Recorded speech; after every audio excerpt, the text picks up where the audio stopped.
All right, the 2026 NBA trade deadline is over. I just got back doing a 3.5 hour live stream with Bleacher Report in their New York City studio. I literally came right here to my small New York City hotel room to give you guys my 2026 NBA trade deadline grades. So we're going to go through every team, even if they made a trade, even if they didn't make a single trade. Miami, I'm looking at you, and I'm going to give a letter grade on how I think their deadline is going to look over time. Shout out to the 2026 deadline, though. We thought this one is going to be a little bit quieter. We had a great deadline last year in 2025. We only get one trade until basically February, and then we just had all hell break loose this week. We saw 67 guys traded or close to that number this year at the deadline. So let's get into this. I'm going to leave the timestamps in the description, and I would love to know if you agree or disagree with what I graded your favorite team as well. Let's get into this. You know what? I'm going to start off on the Miami Heat. When you look at every single team's transaction, there's only 3 teams that didn't make a trade: the San Antonio Spurs, the Houston Rockets, and the Miami Heat. At least the Spurs and the Rockets can at least compete for a conference finals this year. I'm not buying it with the Miami Heat. I mean, I'm giving their deadline an F. Now, I don't know how close they were to actually trading for Giannis Antetokounmpo or close to trading away anything for Ja Morant, but the fact that this team is 27-25, yeah, you're at the top of the Southeast Division, and you didn't make a single move blows my mind. They have Terry Rozier's expiring. They have Simone Fontecchio's expiring. They have just been back and forth kind of all year long. It felt like they were revolutionizing the modern offense with no pick and roll under Eric Spoelstra in the beginning of the year. And now they just go out and just say, you know what? We're good with this roster. We're good being in the playing tournament yet again. Maybe this is why Jimmy Butler left, because he didn't think that management was going to do what was needed. Maybe they actually try to get Giannis Antetokounmpo and they're going to pivot to the offseason, keeping every single pick, but you couldn't go out and just trade the Terry Rozier contract. You didn't want to look to upgrade any spot on your floor right now. You're fine with Norman Powell, Tyler Hero, and Bam Adebayo in a playoff series. Maybe I'm just disappointed in Miami, and that's where my F comes from. I just expected a little bit more from them at the deadline. Like, I could show highlights of a new player acquisition or a player they sent for mostly every single team we're going to talk about, but not the Miami Heat. So yeah, I'm just a little bit let down. Maybe that's what Pat Riley likes to do. I don't even think he was going to trade away Jimmy Butler last year if he didn't really request a trade and Jimmy didn't want to fight him at one point. So yeah, I'm giving Miami an F. Heat fans, I'd love to know what you think. And for Orlando, I'm going to give them a C. Now, I'm a little bit more optimistic with Orlando going forward because they've had so many injuries in the first half. Not to say Miami didn't, right? Because Tyler Hero missed a lot of time at the start of the year. But Suggs, Franz, Paolo have missed noticeable time this year. They got to break out in Anthony Black. This is an expensive team right now. They are 25-24. Hey, I was very high on Orlando going into the year. I thought they could win over 50, 55 games. We're not going to get close to that most likely, and they're probably going to be a playing tournament team, maybe the 6th seed. I'm giving them a C, though. I actually would have hated if they were super aggressive at the deadline. I'd rather just see a decent sample from all those young guys I talked about and Desmond Bane going forward. I want to see Paolo, Franz, Black, Suggs, and Bane in some way, shape, or form in the second half. Just so many guys are hurt, so they essentially trade away Tyus Jones for cash considerations. Tyus Jones ended up getting rerouted somewhere else, which we'll talk to later. So I honestly said this before in all my videos leading up to the deadline. I didn't really want Orlando to do anything. Like, Kobe White's fun. I understand he was fun, but they're probably not going to be able to re-sign those guys at the end of the year, given the Anthony Black extension looming. I thought they were going to maybe trade away Goga, and I think just honestly trading away Tyus Jones might be addition by subtraction. And then for the Atlanta Hawks, so they traded away Trae Young in January, and I'm going to bake in the Trae Young trade into this video as well. They trade Trae Young probably a year too late. They sent him off for CJ McCollum and Corey Kispert. McCollum's an expiring contract at the end of the year. They aren't the team that goes out and trades for Anthony Davis. Yeah, the other team in their division. So they go out and trade away Luke Kennard for Gabe Vincent in a second-round pick. I actually like that for them. They trade away Kristaps Porzingis, who they traded the 22nd overall pick in the offseason for, and they go out and get Buddy Hield, who doesn't have a full guaranteed contract next year, and Jonathan Kuminga. They go out and send cash considerations for Jock Landale. They trade away Vic Krejci for Dwight Breath in a couple seconds. They eventually waived Dwight Breath and obviously the Trae Young trade as well. I'm giving it a B, and I think throughout this, I'm not going to do like a B plus, B minus. It's just going to be A through F. And I don't hate it. I don't love it. I don't really think Jonathan Kuminga is going to work well on the basketball floor, but he should be a little bit more available than Kristaps Porzingis. You can pick up his team option in the offseason if you want to hold on to that. He's younger than Kristaps, and I'm intrigued about the idea of him, although I don't really think it's going to work with Reece Shea, Naw, and Jalen Johnson already at the forward spots. I don't mind them taking a flyer on Vondale. You get the only second-round pick the Lakers have back for Luke Kennard, who you were probably not bringing back in the offseason. Bring back Gabe Vincent to the Southeast Division. He might revert back to what he was in Miami in 2023. And then you also trade away Vic Krejci. Don't really get that. I thought they were accumulating some second-round draft capital to go out and get Anthony Davis. That doesn't happen. I don't really know what the Atlanta Hawks are right now. They're 25-27. We'll see if they end up making the playoffs this year. They also don't own their first round pick. That's going to San Antonio. It's fine though, because they got the Pelicans Bucks swap, which is one of the most valuable assets in the NBA. Charlotte was also pretty active at the deadline as well in terms of minor moves, but the biggest one they did, they sent out Ousmane Dieng, who they acquired for Mason Plumlee, and they also got a second rounder in that deal as well. They also sent out Colin Sexton,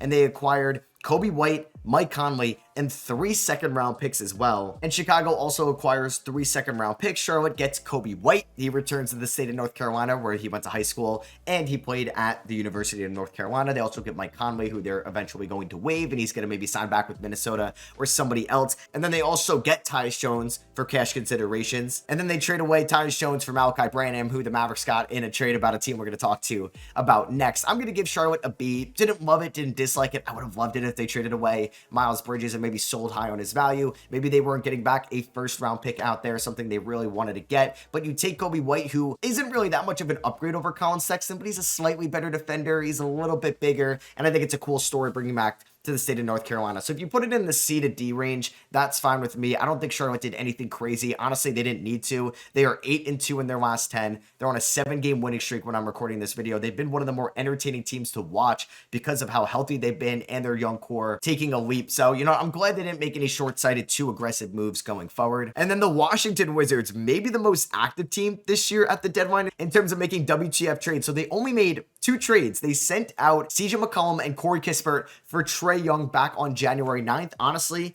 I'm fine with that. Corey Kispert isn't the best player in the world. He's a fine 3-point shooter, but you can find those like a Vic Krejci for a minimum or Landry Shamet for a minimum as well. McCollum had an expiring contract. Trae Young has a player option next year for $48 million. You're a young team. You're not really going anywhere. I like the chance. And then they were the surprise Eastern Conference team to go out and trade for Anthony Davis. When I was at Bleacher Report Studios, Jake Fisher and Mark Stein were talking to us how there was a surprise Eastern Conference team for Anthony Davis, and it happened to be the Washington Wizards, who also tried to get Zion Williamson as well. So Washington acquired Anthony Davis, D'Angelo Russell, Jaden Hardy, and Dante Exum. They sent out Chris Middleton, AJ Johnson, Malachi Branham, Marvin Bagley, 2 first-round picks. That sounds like a lot, but it's the Thunder's first-rounder this year, probably going to be at number 30, and it's a 2030 first-rounder that's going to be from 21 to 30 because it's top 20 protected. And they sent out 3 second-round picks as well. I'm going to give Washington an A for these trades, but if they give Trae Young and Anthony Davis a massive extension before we see a healthy season from those guys, I'm dropping this down to a C, because then I get a little bit alarmed because Anthony Davis and Trae Young have not been healthy this year. Are they still really good basketball players? Yes. Did they pay 30 cents on the dollar for what they could provide them? Also, yes. And this team could also get a top 3 pick in the draft as well. So now they're going to get very expensive because there's extensions looming for their young guys eventually going forward. But I just think what they gave up, the reward can really outweigh the risk. But if it's the year 2028, Anthony Davis and Trae Young can't really stay healthy. They can't really win games with them anymore. And they're just making $50 million a year each. I don't really want anything to do with that. So what they gave up to what they got in, that's an A. It's great roster management in a vacuum. It's just, if they give them extensions, I'm a little skeptical about it. I'd rather just see Anthony Davis and Trae Young play on 1-year deals next year, and then maybe you extend them down the line. I'm going to give the Los Angeles Lakers a D for their deadline. They just make 1 trade, sending out Gabe Vincent and their only second-round pick left in 2032, and they bring in Luke Kennard, who's a really good 3-point shooter. He's a better 3-point shooter than Gabe Vincent, but he doesn't really take a ton of threes, and maybe it's just my excitement level for the Lakers is a D. I would have loved Herb Jones, but I get not wanting to trade future first rounders if you think you could be a dark horse Giannis team in the offseason or something like that. It's just like the Lakers are not going to win more than 1 playoff series, in my opinion. I don't think they're better healthy than the Thunder, the Spurs, the Nuggets, the Rockets, probably not the Timberwolves either. And there are some other teams that could give them a run for their money in the Western Conference playoffs. And since I think the Lakers aren't really going to do anything in the playoffs, I would keep that 2032 second rounder. I don't think half a season of Luke Kennard is really worth trading your only tradable second rounder right now. so I'm giving the Lakers a D. For the Phoenix Suns, I'm going to give them a C. It doesn't mean it's a bad thing to get a C by any means. They were involved in basically a 3-team deal. Chicago acquires Nick Richards, Milwaukee acquires Nigel Hayes-Davis and Ousmane Dieng, who's been traded like 3 different times, and Phoenix receives Cole Anthony and Amir Coffey. Phoenix basically did this for the business side of things, and that's where a lot of these deals come from, in a way, to deduct the luxury tax, get under the first apron, and save the owners some money. And at least it gives you a little bit more flexibility as a team to operate on the margins as well. So they're getting a C. I think Phoenix is playing with house money this year, being 31-20, one of the better teams in the Western Conference, when we expected them to be at the bottom of the Western Conference as well. So I'm fine with them not really doing anything. They shouldn't have traded away any first-round picks. I thought going into the year, Dillon Brooks was going to be like a premier trade candidate. They might give him a lifetime extension. And then the Golden State Warriors, they made 2 trades basically 20 minutes apart. The first one was sending out Jonathan Kuminga and Buddy Hield to Atlanta in exchange for Kristaps Porzingis, and then they also traded away Trayce Jackson-Davis for a 2026 second rounder from the Raptors, and that is actually from the LA Lakers. I'm giving the Warriors trade deadline a D. I just also didn't really get this trade because Kristaps Porzingis is an expiring contract. I think he's a better player than Jonathan Kuminga, but will he stay healthy? He's also dealing with an illness as well that plagued him back in the playoffs, and who knows if that's going to come up. I would love Kristaps Porzingis with Jimmy Butler. If Jimmy Butler was healthy, I would have really liked this. But now you're losing the $24 million expiring contract Kuminga had in the offseason to use in a trade. Yes, it's nice. You're going to get a little bit more financial flexibility. You can add a full mid-level exception around Steph and Draymond Green and hopefully Jimmy Butler, who could be healthy before the year 2027. I just don't think these were the right moves. It sucks. I would have tried to get Trey Murphy, Michael Porter Jr. Maybe they weren't able to, and that's fine. And maybe they were trying to get Giannis, and that's fine. You weren't able to. I would have just rather kept Jonathan Kuminga in the second half of the year, built up any trade value, because clearly he doesn't have much. I think a team would have taken a chance on an expiring contract in the offseason if you picked it up. And maybe just don't pick it up as well. That could be fine, but it just eliminates an option, as Kristaps, I think, is a high upside play. I think if he's healthy, I could bump this up to a C or B. It's just right now, I'm not really moved by anything the Warriors did. So I'm giving them just a D. They kept all their draft picks again. For what? Maybe I like when teams realize that they're not going to win it all and they capitalize on their assets at a high value. And I think that's what the Los Angeles Clippers did. So I'm giving them an actual A for this deadline. I think the Clippers, who got off to an abysmal start this year, it made no sense for them to trade away anyone, because now we're like, all right, we're really going to give the Oklahoma City Thunder a good pick in this draft. But they started to play some amazing basketball over the last 6 weeks. They're 23-27, and they realized it's fine to maybe change up the score. They sent out James Harden, who requested a trade basically on Monday. That deal got done by Tuesday. They received Darius Garland and a 2026 second rounder from Cleveland. They orchestrated Chris Paul trade. They get draft rights to Vanja Markinovic. Toronto gets Chris Paul. Brooklyn gets a second rounder, some money in Ochai Agbaji. It's just a deal to get Chris Paul out of Los Angeles. He's probably going to get released. And then they also made probably the biggest deal on trade deadline day. Ivica Zubac and Kobe Brown are going to the Pacers. Yeah, they actually traded away Ivica Zubac. They acquired Benedict Mathurin, Isaiah Jackson, a 2028 second, a 2029 unprotected first round pick, and maybe the most fascinating asset that was moved at the deadline, a 2026 first rounder from the Pacers, who are the 3rd worst team in the NBA, but it's 1-4 protected and it's 10-30 protected. So if this falls between 5 and 9, it's going to the Clippers. Anywhere else, it's going to the Indiana Pacers, but the Clippers will get a 2031 unprotected first. Kind of view it as a win-win. Obviously, I'd love to get the 5th overall pick in this draft. It's really just playing like the lottery odds at this point. We'll see how the Pacers look in the second half. There's going to be a lot of teams trying to tank. Washington, Utah, Indiana, Brooklyn is going to try to tank. Sacramento, Dallas, Memphis. These teams are going to try to tank everybody but New Orleans, because everybody owns their first round pick. So we'll see what ends up happening, but I think this is the start of an interesting era in Los Angeles. I'm glad they maybe sold high on their assets.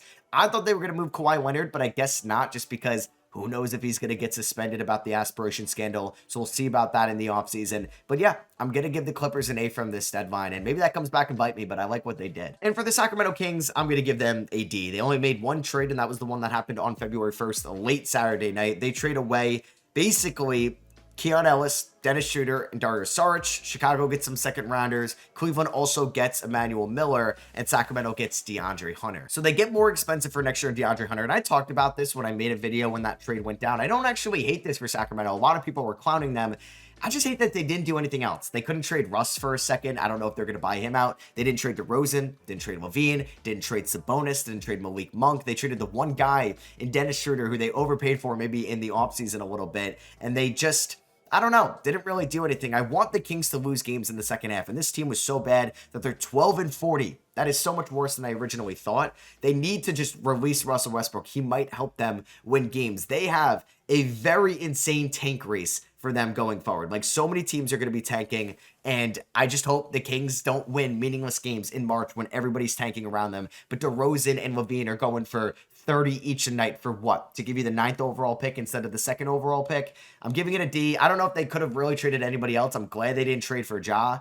Honestly, though, if you traded away, like, Levine for Ja or DeRozan and, like, some seconds for Ja, I would have been fine with that. Let's talk about the New York Knicks. My New York Knicks, who are on an 8-game winning streak right now. The sky was falling. They were 2-9. Now they're back up to the 2 seed in the Eastern Conference. They made a trade late last night, Gershon Yabusele for Dalen Terry. I think they're very lucky that Chicago didn't want any second-round draft capital in that trade, because then the Knicks rerouted Dalen Terry and 2 second-rounders in exchange for Jose Alvarado. And I'm going to give the Knicks a B for this deadline. I would give them an A, but maybe that sounds like a homer move. But I love them getting Jose Alvarado, who's from the New York City area, so he gets to go back home. He's a defensive guy coming off the bench, exactly what they needed. Miles McBride might miss a decent amount of time, so now you have Alvarado and Landry Shamet as your backup backcourt. I would have loved for them to get somebody with a little bit more size, and I wouldn't have minded Dalen Terry. I probably would have given them a C for this deadline because the Knicks really couldn't do a lot. I didn't think they had to made a trade at like a super large level. Like, they didn't need to trade away Karl-Anthony Towns. They're playing too well right now. I'm excited about Alvarado in New York and for what they could really pull off. I'm glad this was the deal with them, so I'm going to give the Knicks a B. I like Alvarado and the Big Apple. So Boston made a lot of like cost-effective moves. They traded Xavier Tillman to the Hornets, who I could have mentioned that earlier. That one came like after the 3 o'clock deadline. They traded away Josh Minott to the Nets. They traded away Chris Boucher to Utah. All moves to save money, and they also traded away Anthony Simons and Portland's second rounder, which is a swap on 4 teams, but it's most likely, going to be New Orleans' second round pick, not Portland's. That might be 31. That might be 32. And Boston acquired Nikola Vucevic in Denver's 2027 second rounder. I don't know if this is a hot take, but I'm giving them a C. I didn't even think they needed to trade away Anthony Simons. I've enjoyed the Neemias Queta and Luka Garza minutes. Now, Vucevic is definitely an upgrade. Vucevic is like an upgrade over Garza this year, 100%.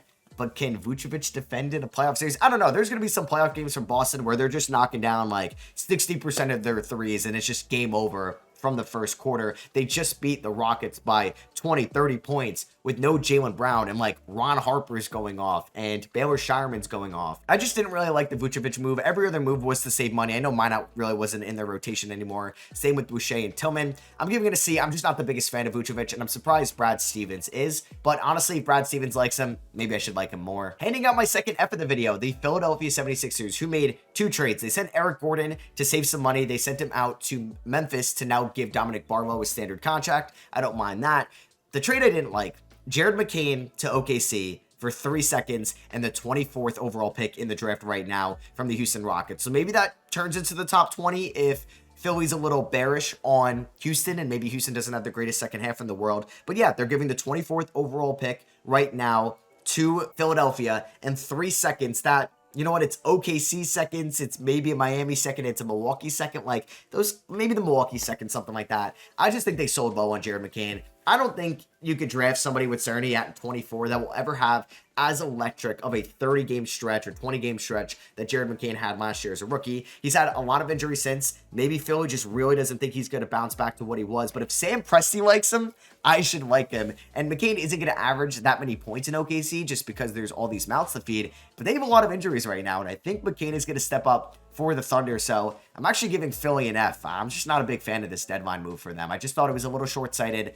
And maybe this is the highest value they'll ever get for McCain again. But you just drafted this guy, and he was just like a Rookie of the Year favorite. I know you have Edgecombe and Grimes, but I just thought it was a little head-scratching. Toronto made just 2 small trades, basically. I talked about the Trey Jackson-Davis trade, and I talked about the Chris Paul trade as well. For Toronto, I'm just going to give them a C. Once again, I would have liked a little bit better of a backup center than Trayce Jackson-Davis. Why didn't they get Nick Richards? I don't know. They traded away Ochai Agbaji in basically a straight salary dump to save money against the luxury tax, a common theme you see with teams around the trade deadline. They're going to release Chris Paul. They trade away a Lakers second rounder for TJD. I just wasn't the biggest fan. I could see that they needed a center, and I think I would have liked it less for them if they actually made a Domantas Sabonis trade, given what the value could have been.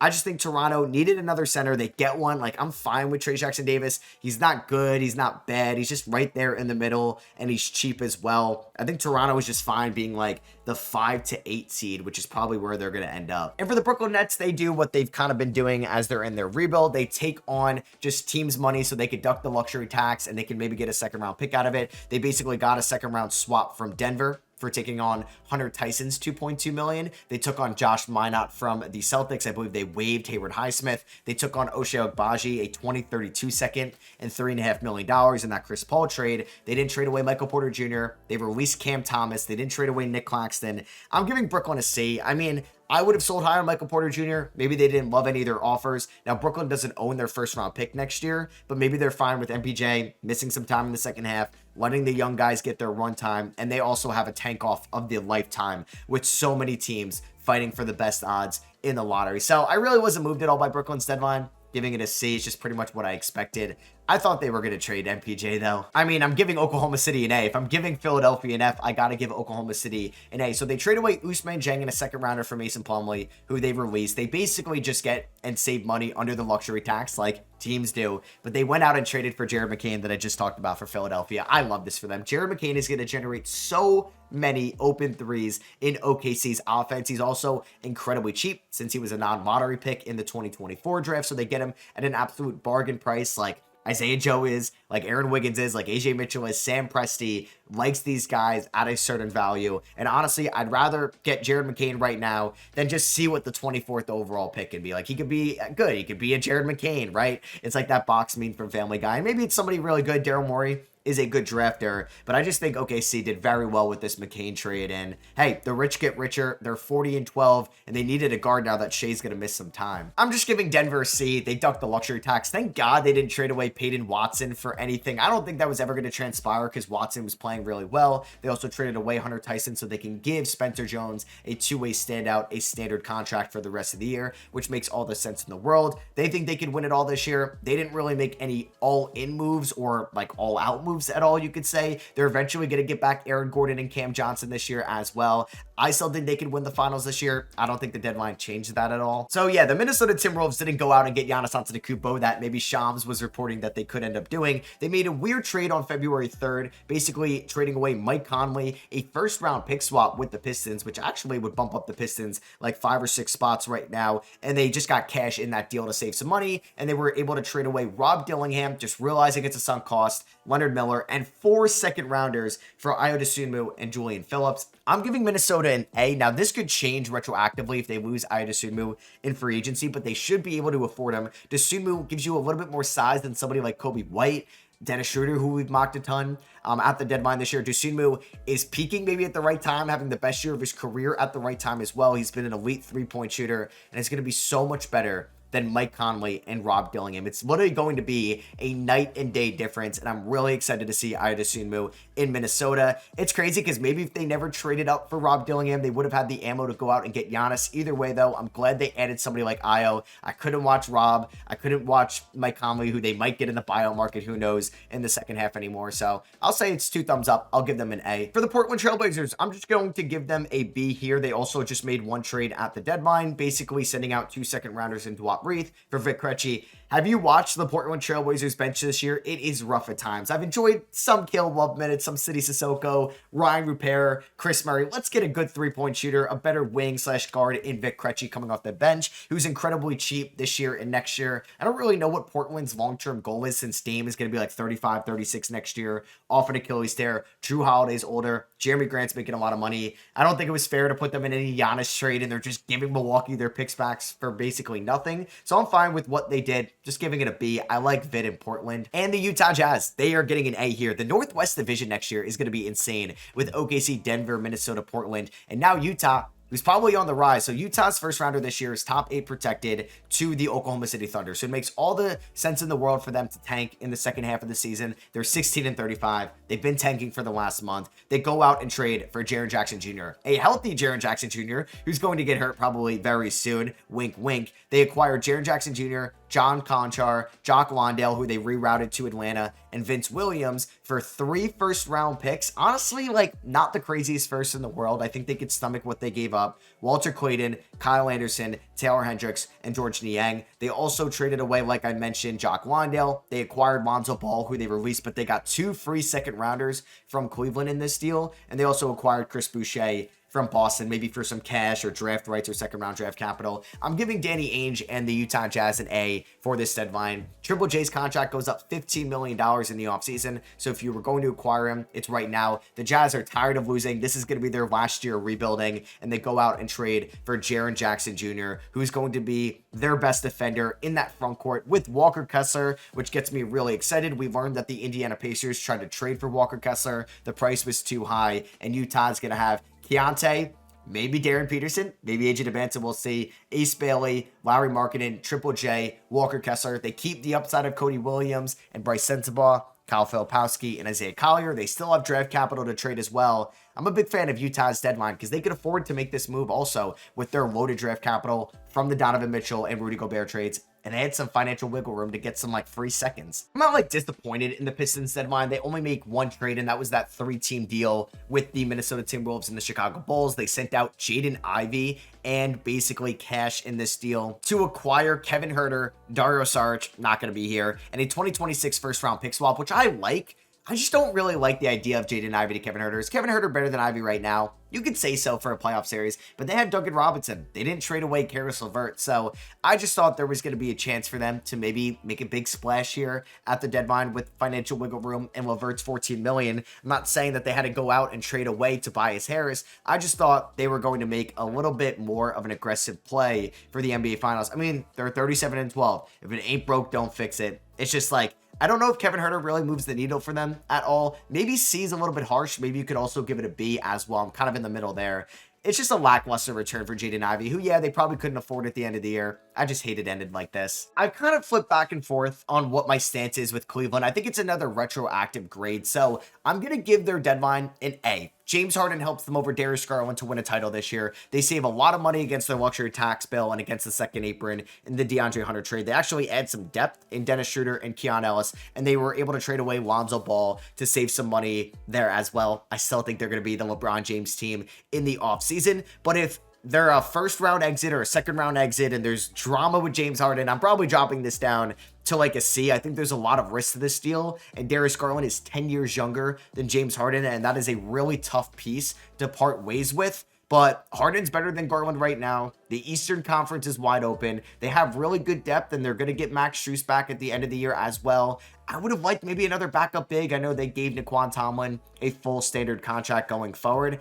I'm going to give it an A, but I feel a little weird about it. I could end up dropping it. I'm excited to see Harden and Donovan Mitchell in Cleveland, though. And one of the more active teams at the deadline this year is getting an A. The Chicago Bulls finally did it. They finally decided we need to rebuild. We need to trade away this core. If they did nothing, or if they were like a soft buyer at the deadline, they were getting an F from me, but I really like what Chicago did. I know we could joke about how many guards they have on their roster. That might be a good thing in the tank. I know we could also joke about how they didn't get any first round picks, but I like what they did. I like them basically getting Jaden Ivey for Dario Saric and Kevin Huerter. Hell yeah, sign me up for that any day of the week. They also get Mike Conley in this trade as well, who they rerouted to Charlotte and got 3 second rounders in Colin Sexton and Ousmane Dieng in that trade as well. They made that trade with the Boston Celtics, getting, yes, another guard in Anthony Simon, sending out Nikola Vucevic finally, but they get a potential top 3 pick in the second round. It's basically a first. I didn't really like the Gershon Yabusele, Dalen Terry trade. You didn't really have to make that with the New York Knicks at all. I know you needed somebody in the front court, but he's got a $5 million player option